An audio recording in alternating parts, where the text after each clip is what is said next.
Combing ऑपरेशनच्या संबंधी माझ्याकडे व्हिडिओ फुटेज आहेत, CCTVचे फुटेज आहेत। पोलीस त्या ठिकाणी कोमिंग ऑपरेशन करताय, जबरदस्तीनं मोडतोड करते, तोडफोड करते आहे, जबरीनं मारते आहे, परंतु त्याची सुद्धा पाठराखण त्या ठिकाणी करण्यात आली।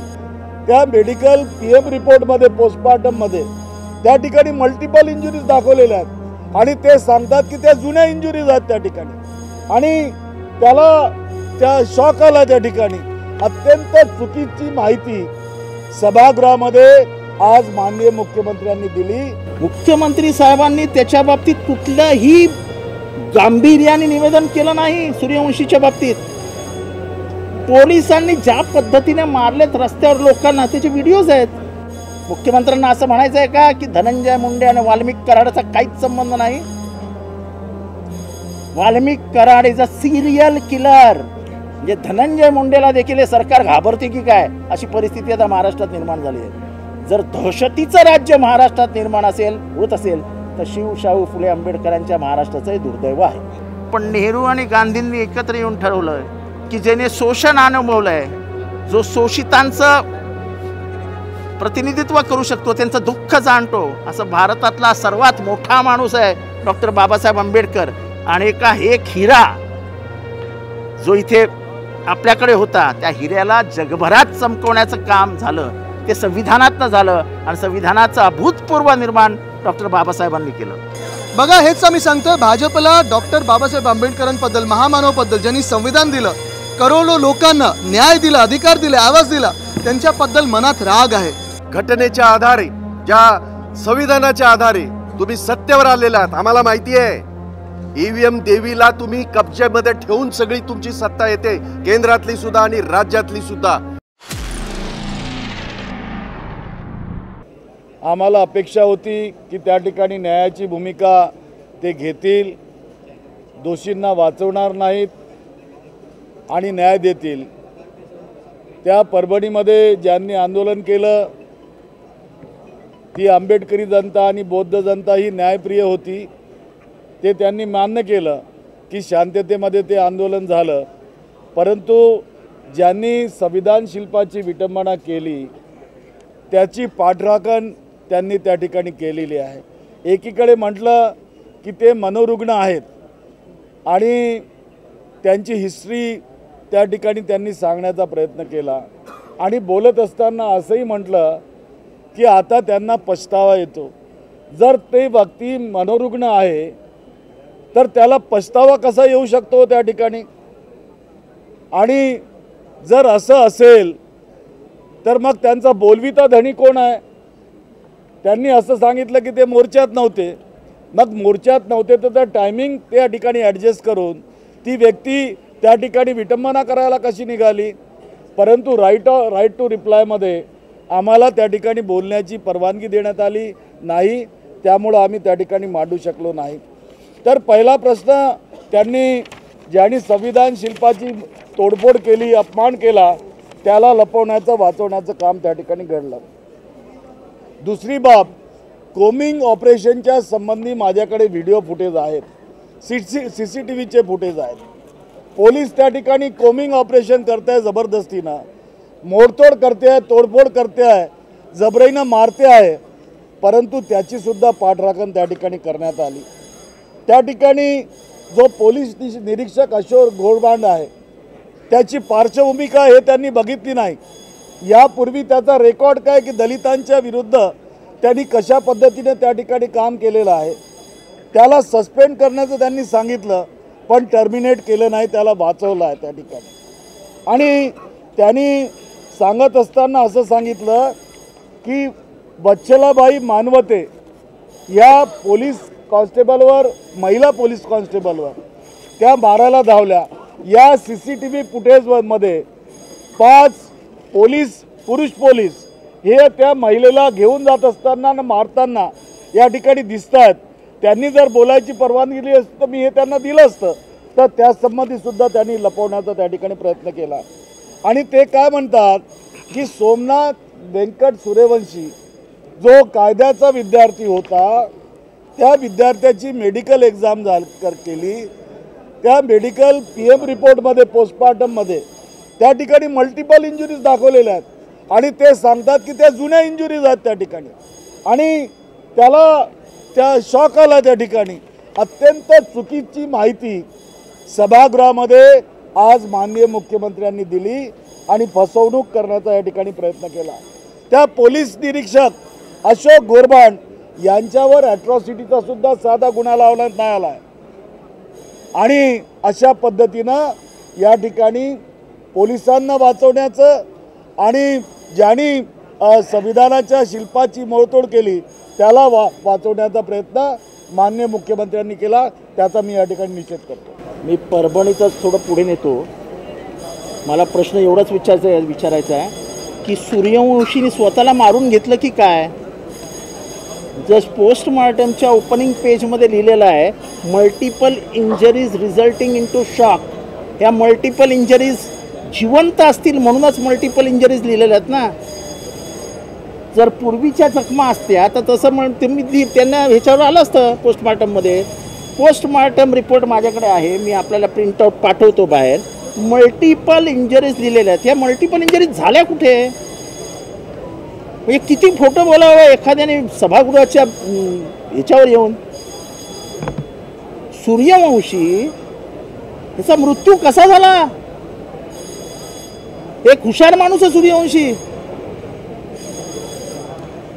मुख्यमंत्री साहेबांनी त्याच्या बाबतीत कुठल्याही गांभीर्याने निवेदन केलं नाही. सूर्यवंशीच्या बाबतीत पोलिसांनी ज्या पद्धतीने मारलेत रस्त्यावर लोकांना त्याचे व्हिडिओज आहेत. म्हणजे पोलिसांच्या ॲट्रॉसिटीज आणि पोलिसांना प्रोटेक्ट करण्याचं काम एक मुख्यमंत्री म्हणून त्यांनी केलं. पण 13-12 कोटी लोकांना जे अपेक्षित होतं तो न्याय देण्याचं काम मुख्यमंत्र्यांनी केलं नाही. आजही त्या मृत व्यक्तीवरती आणि सगळ्या परभणीकरांवरती जे न्यायप्रिय परभणीकर आहेत महाराष्ट्राची जनते यांच्यावर अन्याय झाला आणि खास करून उत्तम सूर्यवंशीला कुठल्याही प्रकारचा न्याय या सरकारने दिला नाही. सोमनाथ सूर्यवंशीला पोलीस म्हणजे ते मारलं कोणी तर हा प्रश्न उपस्थित झाला. त्यांनी स्वतःनेच पाठीवर मारून घेतलं की काय मल्टिपल इंजरीज करायला? काय म्हणजे काय पद्धत आहे उत्तर द्यायची? आणि आम्हाला अध्यक्ष बोलूही देत नाहीत. बीडमध्ये शेवटपर्यंत कळलं नाही की वाल्मिक कराडवर गुन्हा काय येणार आहे. तो 302चा आरोपी होणार आहे की नाही, त्याला मकोका लागणार आहे की नाही, कुठल्याही प्रकारचा आम्हाला जॉईनच होऊ दिलं नाही डॉट्सला. म्हणजे वाल्मिक कराड आणि धनंजय मुंडे यांना वाचवण्याचं काम हे सरकार करतंय का? धनंजय मुंडे सरकारमध्ये तुम्ही कसली वाल्मिक कराडची चौकशी करता? आम्ही कोणाबरोबरही फोटो असले तरी त्यांना सोडणार नाही. तुमच्याबरोबर फोटो आहेत पण आम्हाला असं माहिती आहे की तुमचा आणि त्याचा काही संबंध नाही. आम्हाला माहिती आहे अजून त्याचे कोणाकोणाबरोबर फोटो आहे पण आम्हाला हेही माहिती आहे की त्यांचा आणि त्यांचा काही संबंध नाही. पण तुम्हाला असं म्हणायचं का धनंजय मुंडेंचा आणि त्याचा काही संबंध नाही? आता स्पष्टच बोलतो महाराष्ट्राच्या समोर. मुख्यमंत्र्यांना असं म्हणायचं आहे का की धनंजय मुंडे आणि वाल्मिक कराडचा काहीच संबंध नाही? Valmik Karad is a serial killer. विकृत आहे तो, सायकोपॅथ आहे. रामन राघव ज्या मानसिकतेचा होता त्याच मानसिकतेचा वाल्मिक कराड आहे. हे एवढं सगळं बोलून देखील जर तुम्ही गुन्हेगारी वर्तुळाला समर्थन म्हणजे एकीकडे दाखवायचं मी न्यायालयीन चौकशी करतोय, SIT करतोय. SITचा अधिकारी धनंजय मुंडेसमोर तोंड उघडेल काय? मंत्रिमंडळातला आपला सहकारी येतो. आम्ही कोणालाही सोडणार नाही. तुम्ही वाल्मिक कराडला मोकळं सोडून टाकलं. त्याला सांगितलं काय आम्ही 302चा आरोपी करणार आहोत. ज्या खंडणीतनं ही हत्या झाली ती खंडणी मागितलीच आहे वाल्मिक कराडनी. जर वाल्मिक कराड हा मुख्य आरोपी आहे तर त्याला वाचवण्याचं काम कशासाठी? आणि स्वतः मंत्री महोदय ताठ मानेने येऊन जगाला सांगतायत की वाल्मिक कराड माझा खास माणूस आहे. हे आम्ही नाही सांगत ना, TV वरती स्वतः धनंजय मुंडे येऊन सांगतायत. महाराष्ट्राची आज फसवणूक झाली.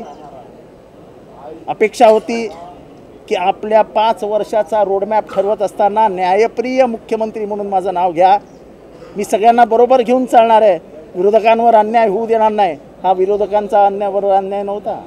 संतेश देशमुखची केस आम्ही सगळे मानवी मूल्यातनं लढत होतो पण तो आहे BJPचा कार्यकर्ता.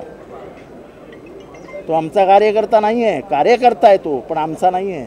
ते एका वेगळ्या पक्षाचा आहे, पण आम्ही माणुसकीच्या दृष्टीने ही सगळी केस लढत होतो आणि लढवू. आणि ज्या पद्धतीने सरकारने गोल गोल गोल गोल गोल गोल फिरवत ह्या सगळ्या दोन्ही केसेसला पूर्णविराम देण्याचा प्रयत्न केला आहे, हा अश्लाघ्य आहे. हा महाराष्ट्राच्या न्यायप्रिय जनतेवरती अपमान आहे. या दोन्ही केसेसमध्ये मला वाटत नाही हा सरकार न्याय देईल. त्यामुळे आता ही लढाई रस्त्यावर येऊन लढावी लागेल. सूर्यवंशीची तर केस हास्यास्पद करून टाकली. बिचारा लॉचा विद्यार्थी मेला. तो मेला कसा हे सांगण्याचं धारिष्ट्य देखील सरकारने दाखवू नये. तुम्ही खोटा पोस्टमॉर्टम रिपोर्ट सांगता की त्याला श्वासोश्वासाचा त्रास होता, त्याच्यामुळे माणूस मरतो काय? ब्रेथलेसनेसमुळे माणूस मरतो का? कधी झाला त्याला ब्रेथलेसनेस? किती वाजता झाला ब्रेथलेसनेस? तो मृत कसा काय आला तुमच्या हॉस्पिटलमध्ये? तो किती वाजता मृत पडला? त्याला ब्रेथलेसनेस होता तर तो गेला का जेलरच्या ऑफिसमध्ये? त्याला कुठे झाला ब्रेथलेसनेस?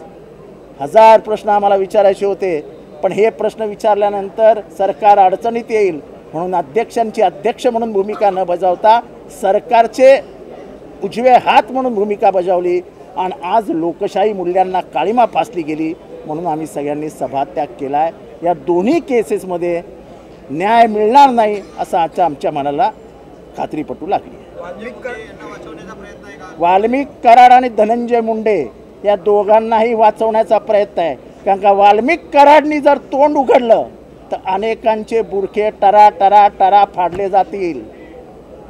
कोणाची किती संपत्ती आहे, कोणाने काय केलं आहे, कोणाचे कुठे लफडी आहेत, सगळं सगळं सगळं माहीत असलेला जगातला एकमेव माणूस हा वाल्मिक कराड आहे.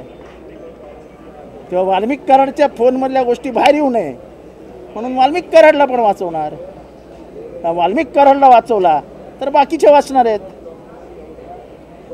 अहो पण तुमच्या मंत्रिमंडळातला सहकारी स्वतः सांगतो तो माझा खास माणूस आहे, काल परवा सांगितलं. आणि त्या खास माणसाची चौकशी तुम्ही करणार त्या माणसाला बाजूला बसून? म्हणजे धनंजय मुंडेला देखील हे सरकार घाबरते की काय अशी परिस्थिती आता महाराष्ट्रात निर्माण झाली आहे. जर दहशतीचं राज्य महाराष्ट्रात निर्माण होत असेल तर शिवशाहू फुले आंबेडकरांच्या महाराष्ट्राचं हे दुर्दैव आहे. SITच्या चौकशीला काही अर्थ नाही. न्यायालयीन तेव्हा ते म्हणतात की पूर्वीची पालेमुळे खळावी लागतील, तर आमचं तेच म्हणणं आहे की तो सिरियल किलर आहे. हे सगळ्या खुनांची मालिका झाली असताना जर तुम्ही म्हणता काहीच संबंध नाही, तर मी साधी एक केस सांगतो. बबन गीते म्हणजे गीते विरुद्ध आंधळे ही जी मर्डर केस आहे परळीमधली, त्याच्यामध्ये इन्स्पेक्टर कोण होता? महाजन. तोच महाजन आज त्या मत्साजोगमध्ये ऑफिसर आहे. त्यांनी महाजनांची पाठराखण केली, बरोबर आहे. पण त्या केसमध्ये 307 आरोपी वाल्मिक कराड आहे.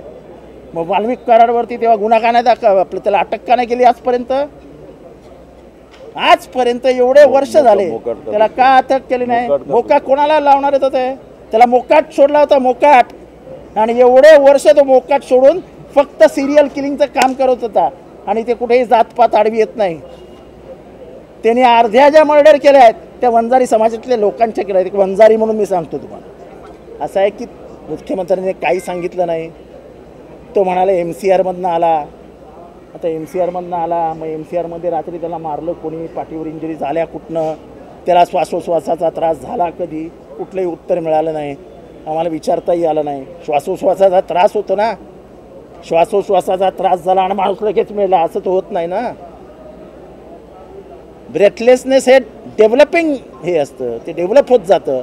अचानक श्वास कोंडले गेला असं तर होत नाही. इमिजिएट मरत नाही श्वासोश्वासाच्या त्रासानंतर. हे सगळा खोटारडेपणा या सरकारने केला आहे. लाज वाटते की अशा माणुसकीला काळीमा फासणाऱ्या घटनांमध्येही जर सरकार राजकारण करणार असेल तर हे दुर्दैव आहे. या सरकारची पुढील वाटचाल कशी असणार आहे हे आज स्पष्ट झालं. नाही तर काहीच झालं नाही. लोकांनी स्वतःहूनच काठ्या तोडून घेतल्या. कोम्बिंग ऑपरेशन झालं नाही, पोलिसांनी मारलं नाही, काहीच झालं नाही. त्यांनी खोटं सांगितलंय, त्यामध्ये सगळं फिरवण्याचा प्रयत्न केला आणि यांना वाचवण्याचं काम केलं त्यांनी पोलिसांनी. मला वाटतं विस्तृतपणे नितीन राऊत साहेबांनी आणि आव्हाड साहेबांनी भाष्य केलेलं आहे या दोन्ही घटनेंवर.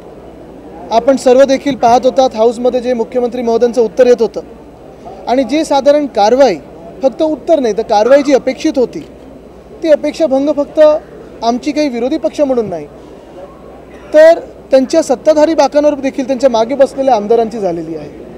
अर्थात या गेल्या 3-4 दिवसाच्या अधिवेशनामध्ये आम्ही पाहत होतो मुख्यमंत्री महोदय सतत सांगत होते की महाराष्ट्र आता थांबणार नाही आणि कुठेही काही चुकीच्या घटना आम्ही घडू देणार नाही, कोणाची भीती नाही, जे काही योग्य असेल जे काही सत्य असेल त्या मार्गावर चालू.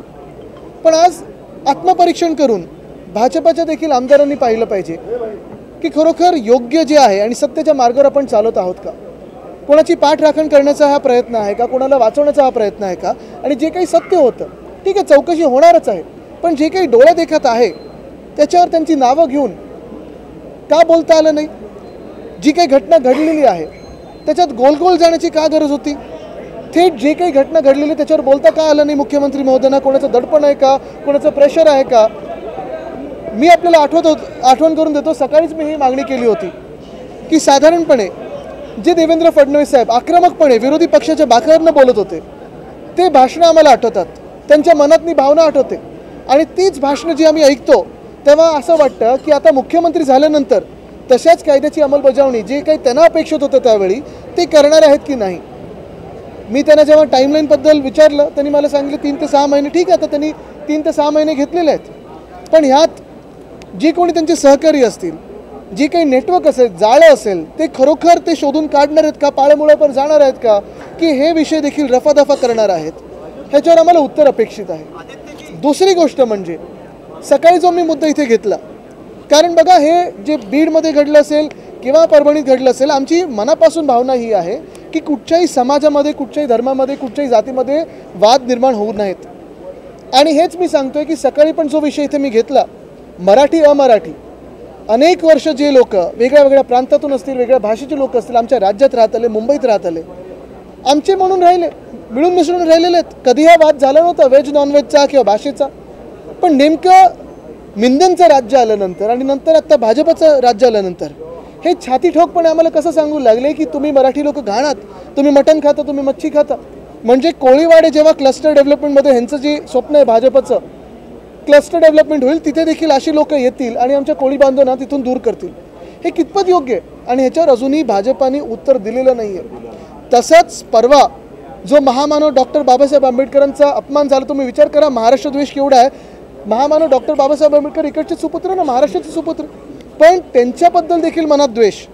त्यांचा जो अपमान झाला त्याच्याबद्दल माफी मागायला तयार नाही. उलटं तुम्ही काय केलं, आम्ही काय केलं, यावर्षी काय झालं, त्या वर्षी काय झालं, झालं असेल तर झालं असेल, पण त्याचा आणि परवा गृहमंत्री महोदय जे बोलले त्याचा काय संबंध आहे. जो अपमान त्यांनी केला आहे तुमच्या मनात जे होतं ते तुमच्या भाषणात आलं, बाजूला करत त्यांना माफी मागायला लावा, ते न करता अजून काहीतरी भलतं असेल तर सुरू झालेलं आहे.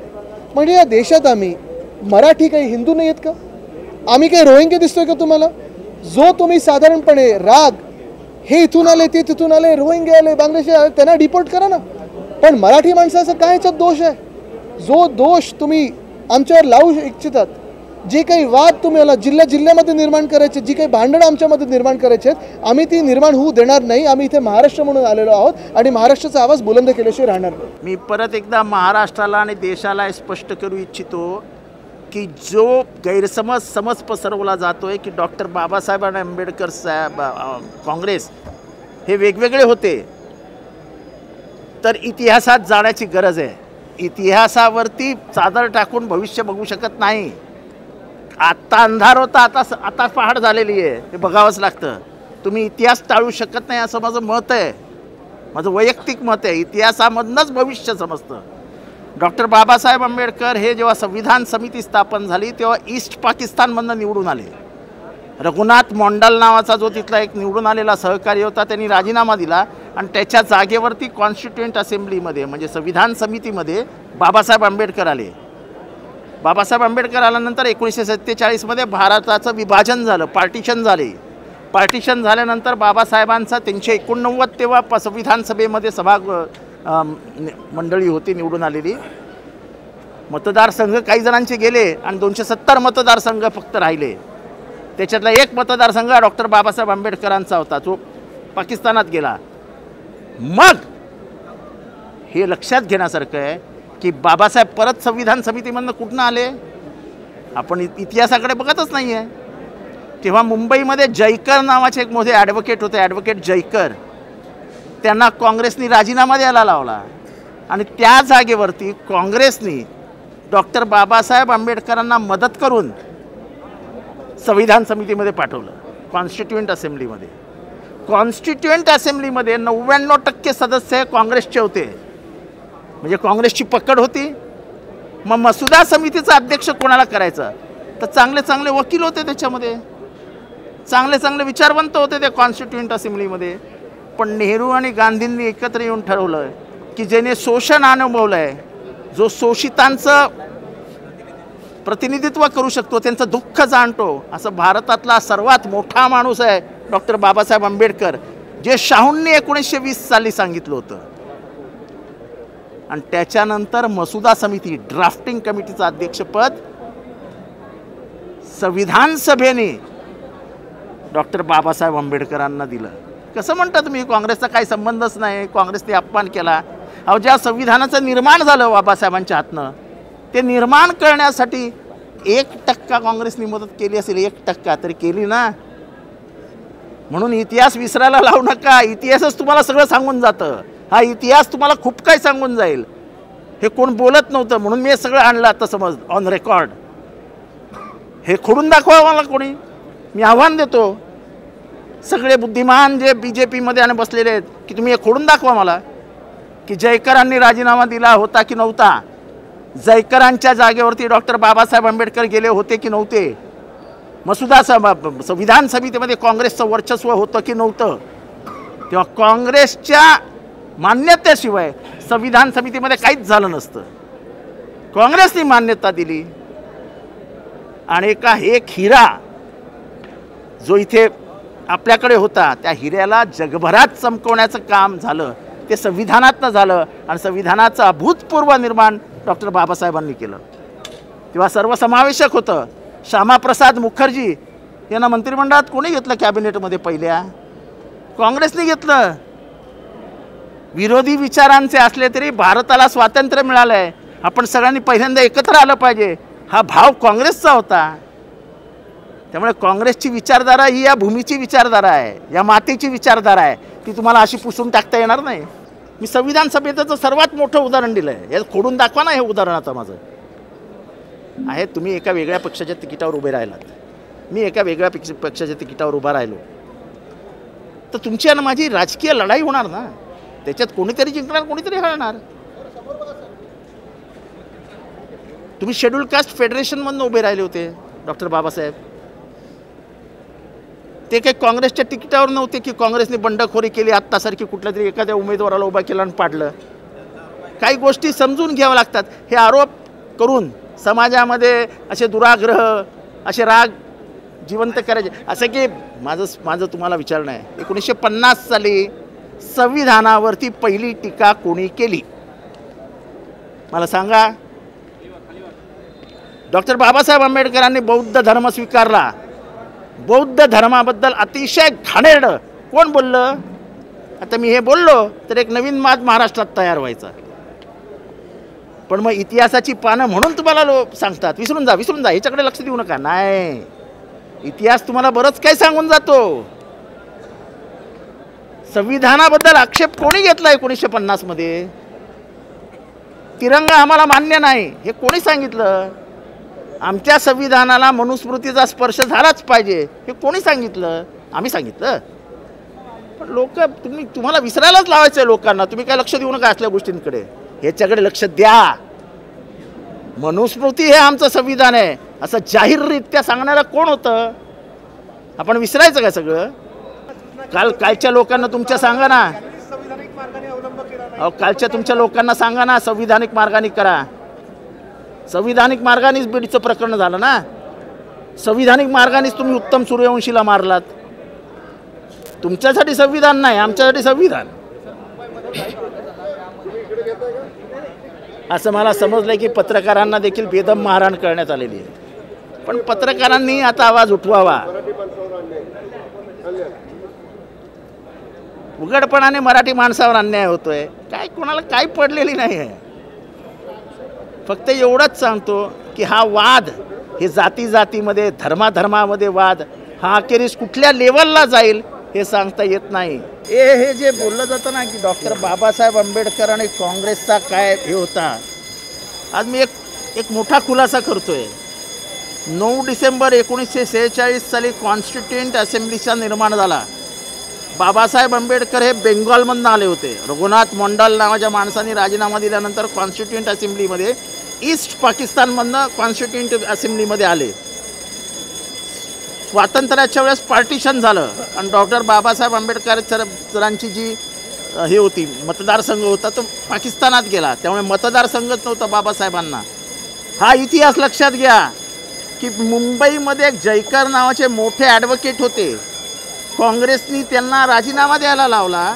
डॉक्टर बाबासाहेबांना तिथे उभं केलं आणि ह्या देशातल्या डाव्या पक्षांनी आणि काँग्रेसनी डॉक्टर बाबासाहेब आंबेडकरांना कॉन्स्टिट्युएंट असेंब्लीमध्ये आणलं. त्यांचा पराभव नाही केला. संविधान समितीमध्ये त्यांना आणलं. त्या संविधान समितीमध्ये जर सदस्य बघितले तर 99% सदस्य काँग्रेसचे होते. काँग्रेसचे. असं असताना जवाहरलाल नेहरू आणि महात्मा गांधींमुळे संविधान समितीच्या मसुदा समितीचं म्हणजे ज्यांनी ड्राफ्ट करायला पाहिजे कॉन्स्टिट्यूशन त्याचा अध्यक्ष कोणाला करायचं याची चर्चा झाली.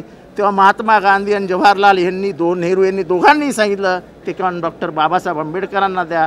कारण का शोषण आणि शोषित बघितलेला एकमेव माणूस भारतात आहे त्याचं नाव डॉक्टर बाबासाहेब आंबेडकर आहे. तुम्ही कसं म्हणता काँग्रेसचा काहीच संबंध नाही? 0.1% संबंध आहे ना. नाही, मुळात जरी केलंच ही काही असेल तरी आत्ता गृहमंत्र्यांनी त्यांचा अपमान करण्याची काय गरज होती? आपण वर्तमानात जगूया. कालची जी घटना आहे कल्याणमधली ही फक्त दुर्दैवी नाही तर संतापजनक आहे.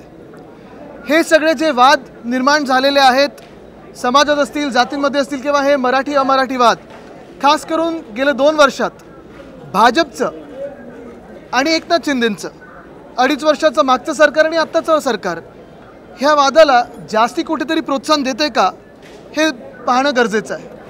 आठवण करा, गेल्या 2-2.5 वर्षामध्ये असे अनेक वाद झाले जिथे हाऊसिंग सोसायटीमध्ये मराठी माणसाला परवानगी देत नव्हते. तुम्ही मांस खाता, मटण खाता, मच्छी खाता, तुम्हाला आमच्या हाऊसिंग सोसायटीमध्ये घर देणार नाही. मागच्याच मला वाटतं महिन्यामध्ये एका महिलेला दक्षिण मुंबईत हे देखील सांगितलं गेलं की तुम्ही मारवाडीत बोला किंवा हिंदीत बोला कारण आता भाजपचं राज्य आलेलं आहे. ठीक आहे, राज्य कोणाचंही असो, पण हा महाराष्ट्र, आमची मुंबई, आमचं नागपूर, आमचं पुणे असेल, प्रत्येक जिल्हा हा मराठी माणसाचाच आहे. बघा, मी सत्य बोलतोय, घंटी देखील वाजलेली आहे. तुमची वाजू द्या, म्हणजे दाखवा. ही आमच्या राज्याची राजधानी आहे मुंबई, नंतर या देशाची आर्थिक राजधानी आहे. ठीक आहे, अनेक लोक, अनेक वेगवेगळ्या भाषेची लोक आमच्या राज्यात वर्षानुवर्ष येतात, मिसळून राहत आहेत आणि कुठेही काही त्रास होत नव्हता कोणालाही. ना त्यांना होत होतं ना आम्हाला होत होतं. आनंदाने राहा, आमच्या राज्यात येऊन राहा, आमचे येऊन राहा, कोणालाही काही दुखवण्याचं कारण नाही आहे. पण जेव्हा कोणीतरी कालसारखा आमच्यावर मस्ती दाखवतो, मास दाखवतो, तिथे मग आमच्या तरुणांनी त्यांना न्याय दिला, न्यायाचा हात कसा असतो हा दाखवला, तर मध्ये मग कोणी पोलिसांनी येऊ नाही, मध्ये ह्यांना अडवायला येऊ नाही. काल जसं त्या मराठी माणसाने तिथे मारलेलं आहे, हत्यारं चालवली त्याच्यावर, तसंच कालच्या त्या जो कोण शुक्ला होता ना त्याचं तोंड कोणी सुजवलं, हातपाय कोणी तोडले, तर मग मध्ये पोलिसांनी येऊ नाही. मी आज मुख्यमंत्री महोदयांना ही विनंती करणार आहे की मला वाटतं हे MTDC मधलं कोणीतरी आहे माणूस, व्यक्ती आहे जो मराठी माणसाला मास दाखवत होता, राग दाखवत होता काल, त्याला तातडीने एक तर बडतर्फ करावं आणि हे पार्सल जिथून आलंय त्याला डिपोर्ट करून जिथून पार्सल आलं तिथे पाठवावं. हे जे वाद आहेत हे आमच्या महाराष्ट्रात भाजपचं सरकार येण्यापूर्वी कधीही नव्हते. हा मास कधी नव्हता. अनेक भाषिक लोक इथे राहतात, आमच्या मुंबईमध्ये राहतात, महाराष्ट्रात राहतात, हे वाद कधी नव्हते. पण हे व्हेज नॉनव्हेज, आमच्या सोसायटीमध्ये मराठी माणसाला घर नाही, इथे नॉनव्हेजचं रेस्टॉरंट उघडू शकत नाही, कुठून सुरू झालं आहे? होय, आमच्या हिंदुत्वात, आमच्या प्रथा परंपरेत आम्ही मटण मांस मच्छी खातो ना, कोणी एवढं वर्ष काही अडवत नव्हतं. मग आत्ता व्हेजिटेरियन सोसायटी कशाला? आज आमची मागणी ही आहे की कालचा जो वाद झाला त्यालाच पकडून मुंबईमध्ये असेल किंवा आपल्या राज्यात कुठच्याही जिल्ह्यात असेल, कुठच्याही शहरात असेल, व्हेज सोसायटी जर कोणी करायला गेलं तर त्याची OC रद्द केली पाहिजे. मराठी माणसाला जर घर दिलं नाही त्याची OC रद्द झाली पाहिजे. त्या हाऊसिंग सोसायटीवर कारवाई झाली पाहिजे. जर कोणी आपल्या मराठी माणसाला दाबण्याचा प्रयत्न केला तर महाराष्ट्र द्रोहाचा गुन्हा त्याच्यावर दाखल झालाच पाहिजे. ही आमची मागणी आहे. आणि जर कोणी दादागिरी करू इच्छित आहे तर त्याला पोलिसांनी दांडका काय असतो हे दाखवणं लगेच गरजेचं आहे. ही आमची मागणी आहे आणि मला पूर्ण खात्री आहे की जर हे मुख्यमंत्री महाराष्ट्रप्रेमी असतील, ह्या मातीतले असतील, तर आमच्या मागणीला ते मान देऊन तो कायदा महाराष्ट्रद्रोहाचा आणतील. अनेकदा आपण पाहतो मुंबईमध्ये देखील, आपल्या ठाण्यात देखील होत असेल, हाऊसिंग सोसायटी हे एरियाची नावं बदललं जातं. न्यू कफ परेड, कफ तुम्हाला झालाय, आम्हाला कशाला खोकला त्याचा? वडाळा बोला ना, काय लाज वाटते तुम्हाला वडाळा बोलण्यात? अप्पर वरळी लिहा ना, शिवडी आहे, शिवरी लिहितात, शिवरी लिहा, शिवडी आहे, परळ लिहा. कशाला ही सगळी नावं बदलताय? ह्यांचेच एक मंत्री आहेत लोधा, विचारा काय नक्की आहे. आणि हा सगळा विषय मला वाटतं भाजपने ह्याच्यावर उत्तर देणं गरजेचं आहे. बघा, हेच आम्ही सांगतोय, भाजपला डॉक्टर बाबासाहेब आंबेडकरांबद्दल, महामानवबद्दल ज्यांनी संविधान दिलं, करोडो लोकांना न्याय दिला, अधिकार दिले, आवाज दिला, त्यांच्याबद्दल मनात राग आहे. महामानव डॉक्टर बाबासाहेब आंबेडकर राष्ट्रपुरुष आहेत ना, आम्ही विधानभवनात त्यांचा फोटो घेऊन जाऊ शकतो, आमच्या हृदयात पण आहेत. चुकीचं काय? स्थगन करण्याचं, तहकूब करण्याची गरज काय होती? एवढा राग कशासाठी त्यांच्या मनामध्ये? मला वाटतं हे वळवण्यासाठी वगैरे नाही आहे. तो जो कालचा वाद होता, आपण पाहताय भाजपचं राज्य म्हणजे गेल्या 2-2.5 वर्षात मिंदेंचं राज्य, मख्ख चेहरा घेऊन जे मुख्यमंत्री झाले होते त्यांचं राज्य, आणि आज भाजपचं राज्य, EVMचं राज्य, ह्या दोघांमध्ये मराठी द्वेष किती आहे, महाराष्ट्र द्वेष किती आहे आपलं दिसतंय. साधारणपणे व्हेज नॉनव्हेज हा वाद कधीपासून जास्ती व्हायला लागलाय? गेल्या 2-2.5 वर्षामध्ये.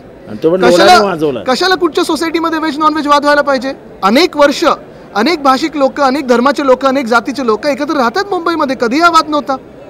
जे काही होतं ते आपापल्या घरी होतं. पण कोणाचं तरी प्रथा परंपरा, आमच्या प्रथा परंपरा आमच्या हिंदू धर्मातल्या, आणि त्यांच्या काही वेगळे असतील, त्यांच्या मान्यता वेगळे असतील, ते व्हेज असतील, आम्ही नॉनव्हेज असू. हा वाद होण्याचे कारणच काय? मटन मांस खाता म्हणून तुम्ही काय घाणेरडे झालात, अमुक झालात, तमुक झालात. हा जो द्वेष आहे त्यांच्या मनामध्ये, मी पुन्हा एकदा सांगतो, ह्या मुख्यमंत्र्यांनी, देवेंद्र फडणवीस साहेबांनी जे ते पार्सल आहे त्या पार्सलला उचलून जिथून आलं तिथे डिपोर्ट केलं पाहिजे. पण त्याच्या आधी त्याला जेल काय हे दाखवणं गरजेचं आहे. महाराष्ट्रद्रोहाचा गुन्हा झाला पाहिजे.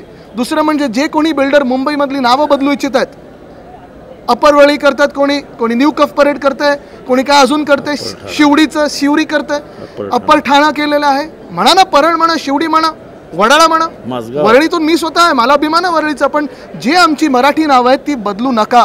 आणि जे कोणी करत असतील त्या बिल्डरांना देखील जेलमध्ये टाकल्याशिवाय थांबू नका. कारण हा राग इथून सुरू होतो.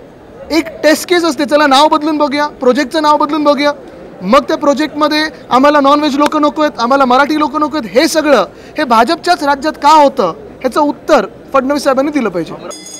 मुंबईमध्ये मुंबई काँग्रेसच्या एका ऐतिहासिक आमच्या ऑफिसवर काल संध्याकाळी भाजपच्या 100 गुंडांनी जो हल्ला केला, त्या ऑफिसची तोडमोड केली, तिथल्या कर्मचाऱ्यांना मारलं, तिथल्या महिला कर्मचाऱ्यांना डांबून ठेवलं. आणि हे सगळं मुंबई काँग्रेसचं ऑफिस आपल्याला माहिती आहे पोलीस स्टेशनच्या बाजूला आहे. आपल्याला माहिती आहे तिथे कमिशनर ऑफिस आहे, तिथे महापालिकेचं ऑफिस आहे, विटी स्टेशनच्या समोर आहे, जिथे पोलिसांची वर्दळ असते, समोर न्यायालय आहे. अशा वेळेला हे गुंड आले कसे? पोलिसांचं इंटेलिजन्स फेल ठरलं का? किंवा हा पूर्वनियोजित हल्ला होता का? या हल्ल्यामध्ये आमच्या कार्यकर्त्यांना जी मारहाण झालेली आहे, या हल्ल्यामध्ये पोलीस उशिरा पोहोचले आणि माध्यमं पहिली पोहोचली.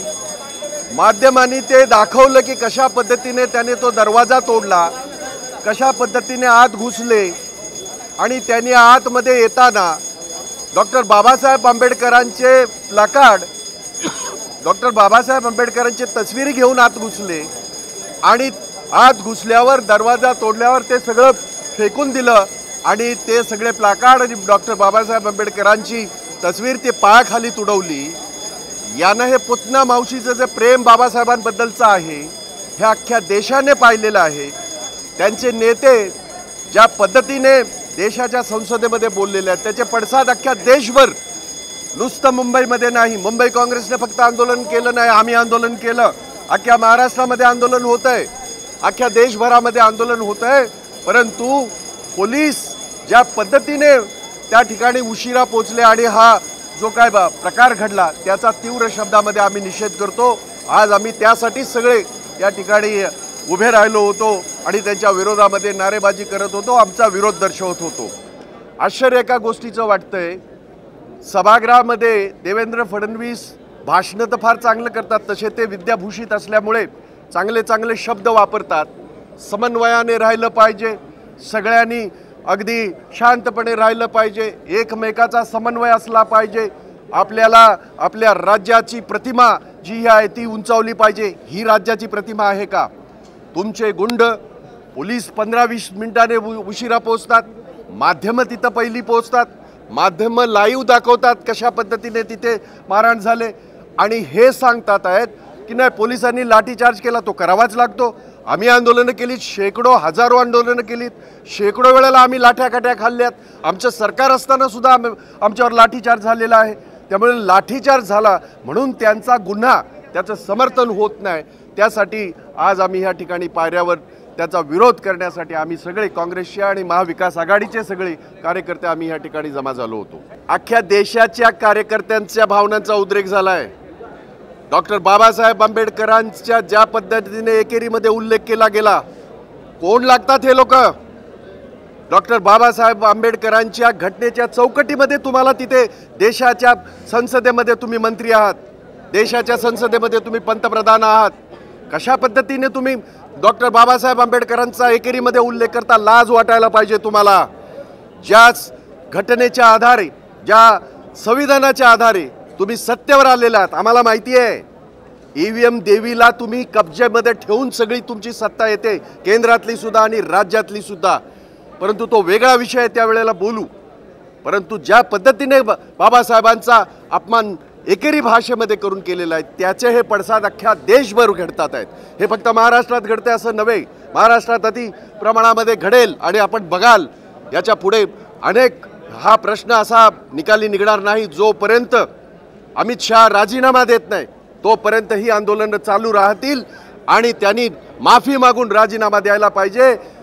घटनाकार, घटनेचे शिल्पकार बाबासाहेब आंबेडकरांचा उल्लेख ज्या पद्धतीने त्याने तुच्छपणे केलेला आहे त्याच्या विरोधामध्ये, त्याच्या निषेधार्थ अख्ख्या देशभर हे आंदोलन सुरू आहेत।